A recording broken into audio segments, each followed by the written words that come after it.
Selamat pagi Bapak Ibu yang kekasih di dalam Tuhan Yesus Kristus.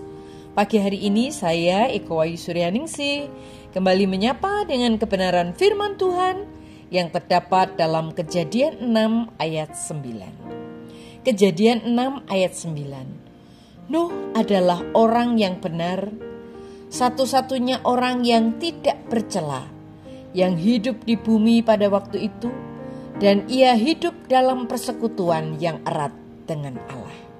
Amin. Bapak, Ibu, dan saudaraku yang kekasih di dalam Tuhan, seringkali kita ingin memenuhi tujuan kita, dan kita juga ingin meraih impian, visi, atau ambisi yang diberikan Tuhan kepada kita. Itu sebabnya ada satu hal yang harus kita lakukan, yaitu kita harus berani untuk berbeda dari budaya kita. Banyak hal yang kita harus ambil dalam keputusan kita. Kita harus memutuskan untuk bersedia, untuk berbeda dari budaya. Karena budaya mengarahkan ke satu arah, dan Tuhan mengarahkan ke arah yang lain. Pada zamannya Nuh, manusia mencapai titik terendah. Mereka bangkrut secara moral. Dalam Kejadian 6 ayat 12 dikatakan, Allah melihat segala kejahatan di bumi, sebab semua manusia telah rusak.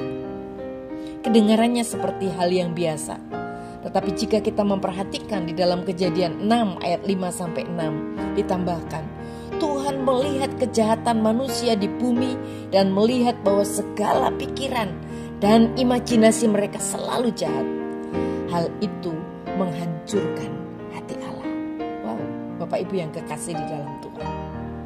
Baru 10 generasi dalam sejarah manusia, dunia telah dikuasai oleh dosa dan kejahatan. Bagaimana kecenderungan saat ini? Apakah dunia bergerak mendekati Tuhan atau justru menjauh daripadanya? Jika kita melihat di dalam kitab Injil Lukas 17 ayat 26 dikatakan, Tuhan Yesus memperingatkan apabila anak manusia datang kembali, keadaannya akan sama seperti pada zaman Nuh. Budaya hanya akan memperburuk saat kita mendekati kedatangan Kristus.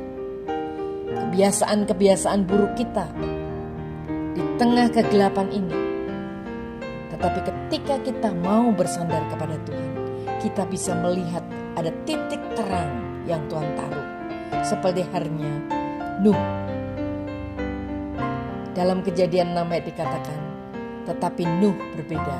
Tuhan menyukai apa yang dilihatnya pada Nuh. Bagaimana dengan saudara dan saya? Apakah Tuhan menemukan hal yang baik dalam diri hidup kita, sehingga Tuhan berkata, Tuhan menyukainya?